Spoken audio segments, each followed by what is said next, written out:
Kapag nagbalik operasyon ang gobyerno ng US, hindi lang ekonomiya ng Amerika ang apektado, kundi pati mundo ng cryptocurrency. Isa po sa pinakaabangan dito ay ang pagbabalik ng mga review para sa crypto-based ETF na pansamantalang natigil dahil sa shutdown. Marami pong project ang naantala, kabilang na ang mga desisyong inaasahan ng mga investors sa digital asset market. At isa po sa pinakamalaking posibleng makinabang dito ay si XRP. Kaya yan po ang siyang ating pag-uusapan sa video na ito. Pero bago po tayo magpatuloy ay pakibasa na lamang po muna ang disclaimer dito po sa ibaba ng ating screen. Ren, bakit nga ba itinuturing na front runner si XRP sa ETF approval? Yan, sabi po rito tungkol dyan, ay among these, XRP is emerging as a potential front runner for accelerated approval once regulatory activity restarts. X-Finance Bull, a respected crypto commentator, highlighted this shift in a recent post, noting that the ETF logjam is clearing and that fast-track approvals could push XRP from $3 to $10 plus. Yan, paliwanag po natin yan. Kapag tuluyan daw pong nagbalik sa trabaho ang mga ahensya ng US, malaki ang posibilidad na sa XRP ang unang mabigyan ng mabilis na approval sa ETF. Ayon po kay X-Finance Bull, isa sa mga kilalang crypto analyst, unti-unti nang nalilinis ang backlog sa mga pending applications. Kung tuluyang ma-fast track ang proseso, possible raw na tumaas sa XRP mula sa $3 papunta sa higit $10. Sa market impact, kapag naaprubahan po agad ang ETF na XRP, inaasahang dadagsa ang institutional investors na magdudulot ng malakas na buying pressure. Ang ganito pong sitwasyon ay kadalasang nauwi sa biglaang pump ng presyo. Paano naman po ipinakita ni X-Finance Bull ang posibleng epekto nito sa mga investors? Ayan, sabi po rito ay his captioned analysis presented how different XRP price scenarios could significantly affect investor outcomes using a $10,000 investment as the benchmark. Ayan, sa kanyang post, yan ay ginamit po ni X-Finance Bull ang halimbawa ng isang $10,000 investment para ipakita kung gaano po kalaki ang posibleng maging kita ng isang investor depende po sa magiging presyo ng XRP. Ipinakita po niya ang tatlong scenario. Yan po ang base, bullish at saka very bullish.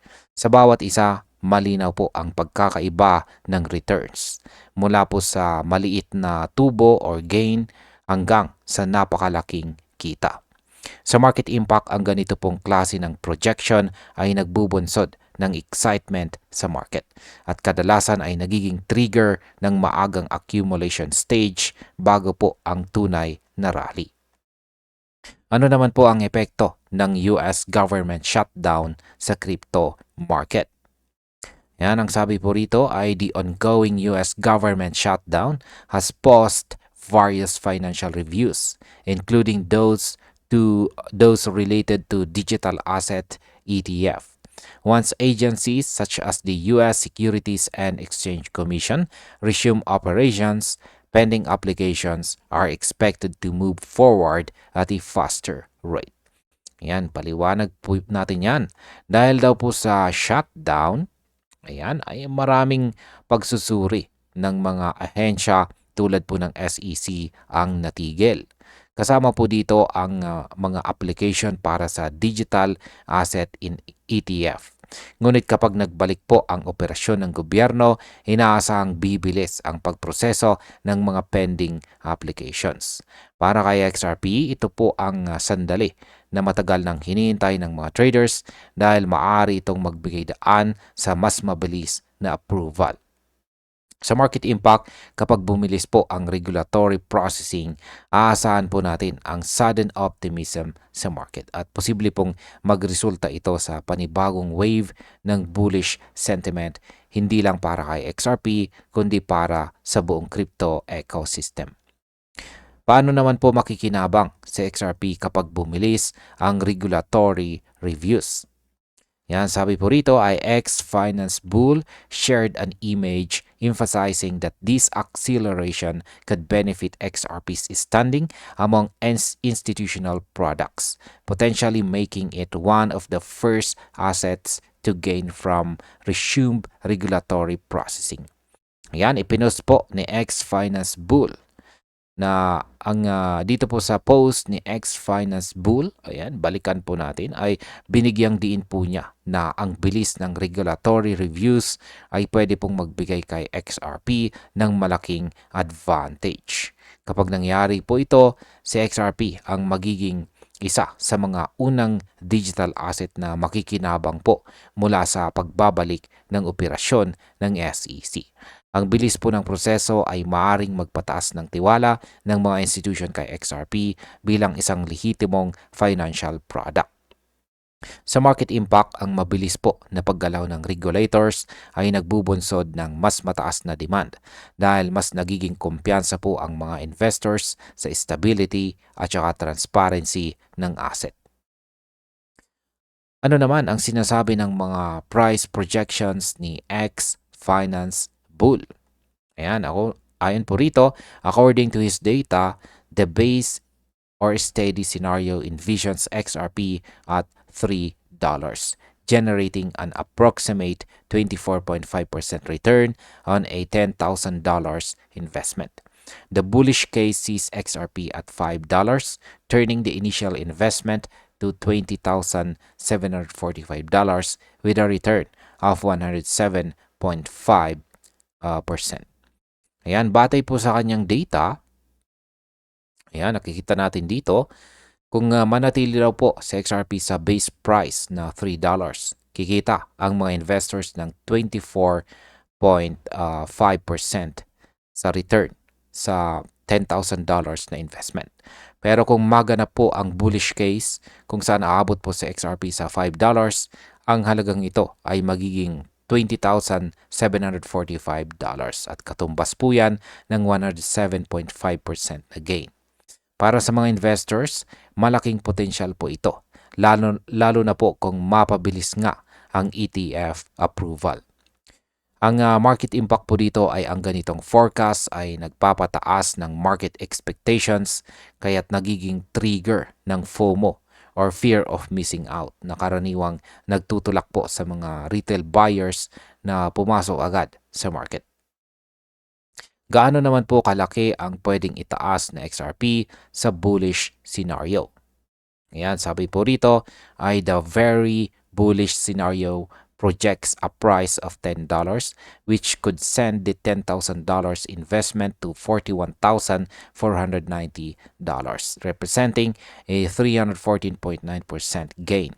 The projections aim to demonstrate how market confidence and ETF approvals might enhance both liquidity and investor exposure to XRP.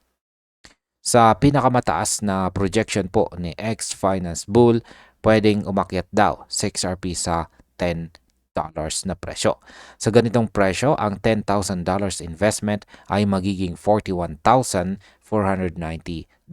Ibig pong sabihin ay 314.9% na gain po yan. Ipinapakita po nito kung gaano kalakas ang epekto ng market confidence at ETF approval sa pag-angat ng presyo. Ang ganito pong scenario ay nagbibigay ng inspirasyon sa maraming traders na maghanda para sa posibleng rally.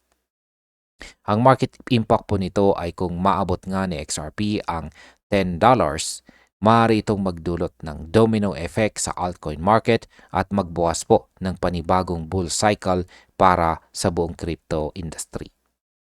Ano naman po ang sinasabi ng mga analyst tungkol sa posibleng momentum ni XRP? Sabi rito ay the central argument in X Finance Bull's post is that the combination of renewed regulatory activity and ETF approvals could act as a catalyst for XRP's next major movement. If the shutdown's conclusion leads to expedited SEC reviews, XRP may benefit from renewed institutional interest. Ayan, ayon daw po kay X-Finance Bull, ang kombinasyon ng regulatory restart at ETF approval ay maaaring magsilbing spark ng panibagong major move ng XRP.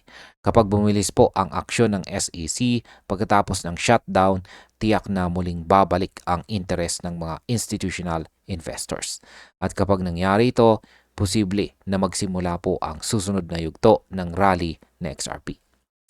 Ang market impact po dito ay ang ganitong scenario ay maaari pong magpabago sa short-term trend ni XRP at maglagay po dito sa matinding bullish momentum na tatagal hanggang unang quarter ng taong 2026. Ano naman ang inaasahan ng mga investors kapag natapos ang shutdown? Ayan, sabi rito, investors following these developments are now considering whether the end of the shutdown marks the beginning of a new phase for regulated crypto exposure. Sa ngayon, marami pong investors ang nag-aabang kung ang pagtatapos ng shutdown ay magsisilbing simula ng panibagong yugto para sa regulated crypto assets tulad ng XRP. Kung maipagpapatuloy po ng gobyerno ang mga pending approvals, malaking tulong ito sa pagbabalik ng kumpiyansa sa buong market. Ang ganito pong uri ng momentum ay maaring magdulot ng masiglang takbo ng presyo sa mga susunod na linggo. Sa market impact, kapag nagpatuloy po ang ganitong optimism, hindi lang si XRP ang makikinabang, kundi pati ang iba pang coins na may malapit na relasyon sa institutional adoption. At bilang panghuli, ang aking opinion naman po tungkol dito ay kung susumahin po natin ang lahat ng mga factors mula po sa pagbabalik ng US government operations, bilis ng SEC approvals hanggang sa excitement ng mga investors sa ETF prospects, malinaw na si XRP ay may malakas na position para sa panibagong pagtaas. Pero bilang mga traders at investors, kailangan pa rin nating maging maingat dahil ang ganito pong hype ay kadalasang sinasabayan ng volatility. Sa kabuuan, kapag nagbalik po ang regulasyon at bumilis ang mga proseso, maaaring ito na ang simula ng malakas na rally ng XRP. Kaya dapat tayong maging alerto at handa po sa bawat galaw ng market dahil mukhang papasok na po tayo sa isa sa pinaka-exciting na yugto ni XRP. At ayun, hanggang dito na lamang po tayo sa video na ito mga ka-crypto. Maraming salamat sa panunood.